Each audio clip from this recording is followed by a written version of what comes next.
자, 여러분, 불과 몇 시간 만에 약 60%, 70% 펌핑이 왔었던 XRP. 많은 사람들을 깜짝 놀라게 함과 동시에 XRP 홀더들을 흥분케 만들었었던 그런 순간이라고 볼 수가 있겠는데요. 자, 과연 펌핑은 여기서 끝난 것일까? 사실 어제부터 돌아다니던 짤이 한 가지가 있었는데요. 최근에 월스트리트 배츠가 굉장히 유명세를 타고 있는데, XRP를 기반으로 해가지고 XRP도 이제 펌핑 그룹을 만들자, 그래서 다가오는 2021년 2월 1일 오전 8시 30분 동부 표준시를 기준으로 해가지고 한번 펌핑을 줘보자라는 움직임이 일어나기도 했었습니다. 자, 솔직히 저는 당연히 이것을 그렇게까지 중요하게 생각을 하진 않았었고요. 지금 이 그룹 같은 경우는 이제 4만 명 정도의 mem버가 가입을 해 있는 상황이라고 합니다. 2월 1일날 다시 한번 정말 펌핑을 주게 될지는 모르겠지만은, 일단 이런 식으로 XRP 커뮤니티에서 흉내 아닌 흉내가 진행이 되고 있고, XRP 같은 경우는 최근에 바이낸스에서 51센트를 넘기는 그런 기염을 토했었으나 지금 한 40센트 아래에서 내려와가지고 거래가 진행 중에 있습니다. 바로 엊그저께 스텔라에 관련된 큰 펌핑이 왔었고, 이번엔 XRP가 펌핑을 받았다라고 볼 수가 있겠는데요.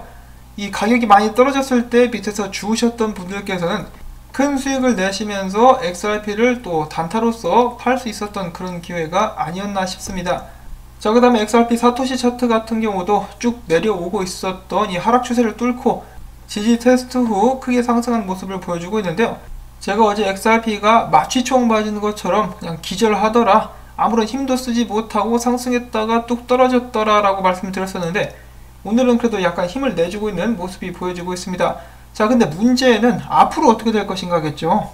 이렇게 한 번에 쭉 오르면은 기분 좋긴 합니다만은 말 그대로 쭉 떨궈버린 다음에 이제 다시 오르지 못한다면은 펌프 앤 덤프, 그냥 일종의 순간적인 숏 스퀴즈에 지나지 않는 그런 움직임밖에 되지 않겠죠.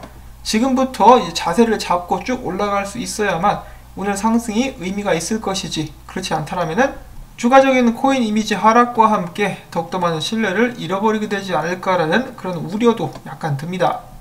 XRP가 제2의 도지코인이 돼서는 안 되겠죠. 자, 그 다음엔 최근에 리플사가 SEC 소송에 대해서 첫 번째 답변을 제출했는데요. 그것에 관해서 찰스 호스킨슨의 반응이랄지 그만의 해석이 또 올라와가지고 짧게 요약을 해서 들려드리려고 합니다. 자, 과연 찰스 호스킨슨은 이 리플사의 답변에 대해서 어떻게 생각을 하고 있을까? 그는 이야기하기를, 내가 새벽 6시 정도에 일어났더니 리플사가 제출한 소송 답변서 93페이지짜리가 나와 있더라. 하나둘씩 한번 짚어보려고 하는데, 자, 흥미로운 부분 몇 가지를 요약해서 보자면은, 이 소송에서 제기된 금액이 13억 달러인데 이미 소송 때문에 시장의 피해가 15억 달러다. 정말 이 소송 과정에서 의도하지 않은 피해가 엄청나게 초래됐다라고 이야기를 했는데, 사실 의도된 것 같죠.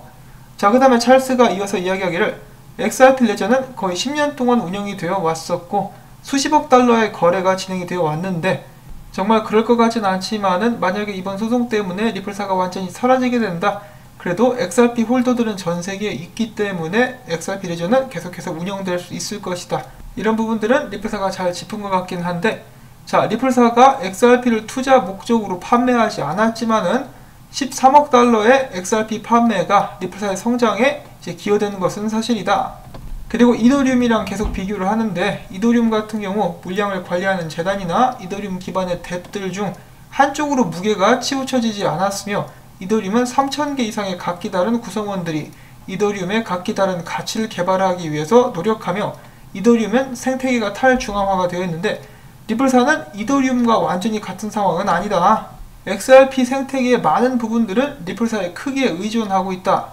그렇기 때문에 리플사는 XRP에 관계된 모든 일들을 가장 먼저 알게 되고, 또한 이를 통해서 XRP 생태계에 관해서는 유리한 자리를 항상 차지하고 있는데, 이더리움은 생태계 각기에서 독립적으로 많은 일들과 발표가 일어난다. 그리고 그러한 요소 하나하나가 이제 각기 이더리움 가격에 영향을 줄 수가 있는데, XRP는 반대라는 말이죠. 거의 이제 리플사가 주관하에 XRP 가격에 영향을 줄 수 있는 일들이 일어난다라고 이야기를 하기도 했었고, 또한 더 나아가서 리플사는 개발자들로 하여금 XRP 생태계를 활용하도록 그렇게까지 크게 장려하지 않았고, 특히 스마트 컨트랙트를 활용한 코디어스라는 이 걸출한 프로젝트가 있었음에도 불구하고 개발을 장려하지 않았다. 만약에 코디어스가 지속적으로 개발이 되었었다면 오히려 이더리움보다 더 앞서가지고 지금 현재 디파이 열풍 역시 XRP를 기반으로 발전이 되었을지도 모른다라는 이야기도 합니다. 그 다음에 찰스 호스킨슨이 굉장히 크게 쓴소리를 하는데요. 다음으로 내가 지적하고 싶은 것은 리플사는 아직도 비트코인과 이더리움이 중국 정부에 의해서 완전히 통제된다라고 주장을 하는데 어디서 개소리냐, 이딴 망발 좀 그만 짓거려라 라고 크게 뭐라고 합니다. 자, 물론 채굴이 중국에 몰려있긴 하지만은 그렇다라고 해서 프로토콜이 중국 정부에 의해서 지배된다라는 것은 말이 안 된다. 수준 이하의 정치적인 장난질을 그만둬야 된다라고 그는 이야기를 합니다.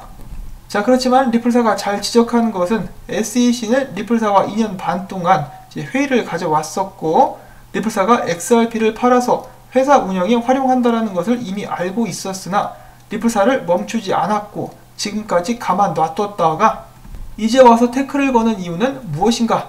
만약에 XRP가 증권이라면 지난 8년 동안 뭐하고 있었다가 그리고 협의 중간에도 리플사를 멈출 수 있음에도 불구하고 멈추지 않고 있다가 이제 와서 미국의 정권이 바뀌고 SEC의 리더십 또한 바뀌기 바로 직전에 마치 SEC는 XRP에 대해서 이제 알았다는 듯이 이런 식으로 조치를 취하는 것은 이게 굉장히 좀 구리지 않느냐.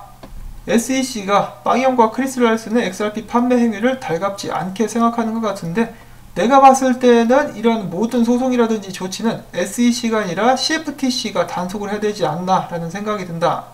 그러니까 증권이 아니라 상품으로 보고 조치가 들어가야 되지 않겠느냐라고 주장을 하면서 XRP 같은 경우는 이미 생태계가 형성이 되어 있고 탈중앙화가 되어 있으며 전 세계 수백만 명의 투자자들이 XRP를 보유하고 있다. XRP는 유틸리티가 있으며 사람들은 XRP를 통화로도 쓰고 있고 또한 법정 화폐보다 훨씬 더 유용하게 쓸 수 있는 것이 사실이다. 또한 미국의 정부 기관들 SEC, CFTC, 핀센 등은 먼저 자기들끼리 합의를 해야만 한다. 자, 이 리플사의 전체적인 답변을 봤을 때 설득력이 있기는 한데 정치적인 부분들도 많이 엮여 있고 리플사는 로비도 많이 했었기 때문에 나중에는 이 소송권에 상원 의원, 하원 의원들 그리고 백악관까지 얽혀서 말려 들어갈 수가 있다. 나는 여전히 CFTC가 이 건을 다뤄야 된다라고 생각을 한다. 이 증권법을 암호화폐에 적용하는 것은 산업에 전체적으로 좋지 않다. 이 소송권 역시 리플사 에스크로 물량과 리플사 XRP 판매 비용 사용 및 크리스 랄슨 빵형 건을 나눠서 따로 이렇게 다뤘어야 되지 않나. 이 답변서를 봤을 때 당연히 이것만 가지고 이 소송 자체가 기각될 것 같지는 않고 당연히 법원에서 다투게 될 것인데 배심원을 동반한 심판도 가능할 것 같다. 그런데 몇 년 정도 걸릴 것 같고 정치적인 요소도 많이 작용을 할 것 같다. 리플사는 확실히 SEC와 싸우기 위해서 잘 준비를 한 것 같긴 하다. 그리고 이 소송을 통해서 암호화폐 업계 규제의 투명성을 가져올 수 있을 것으로 기대한다라고 이야기를 했습니다. 자, 그리고 그 외에는 SEC와 합의를 보거나 이 벌금을 내고 자유롭게 지속적으로 개발을 할 수 있게 된 여러 프로젝트들을 또 예로 들기도 하는데요. 이미 여러분들도 아시겠지만은 이 소송이 장기화되는 것은 좋지 않죠. 앞선 프로젝트들처럼 적당히 샤바샤바 해가지고 돈 주고 꺼내는 것이 가장 좋을 것 같은데 만약에 정말로 소송이 몇 년 정도로 길어져 버린다. 그리고 그동안에 XRP 관련된 이 개발이 중지가 돼버린다. 이런 식으로 나와버리면은 그러면은 정말 많이 힘들어지겠죠. 그런 일이 없기를 바라고 이 게리 갠슬러씨 부디 미국 전체를 생각해서라도 이 소송을 이제 가장 합리적인 방법으로 마무리 지을 수 있기를 바라봅니다. 자, 이 XRP의 깜짝 펌핑 때문에 주무시다가 일어나신 분들도 계실 것이고 잠을 설치신 분들도 많이 계실 것 같은데요. 남은 휴일 부디 평안하게 보내실 수 있기를 바라면서 오늘 나온 소식들 여러분들께 도움이 되셨다면 오늘도 수고했다는 의미에서 토마토밭에 호박죽 던지기 여러분들께 부탁을 드리면서 저는 다음에 새로운 소식 가지고 인사를 드리도록 하겠습니다. 안녕히 계십시오.